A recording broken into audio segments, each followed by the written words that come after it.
الميدان مع المدرب الجزائري عادل عمروش مدرب تنزانيا.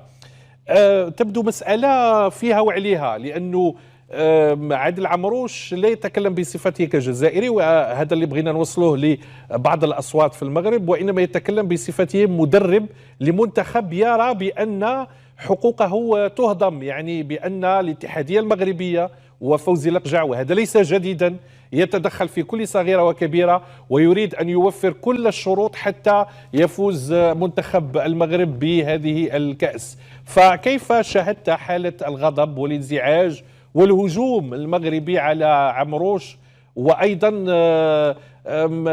ما حدث بعد ذلك في الندوات الصحفية وغيرها؟ توفيق.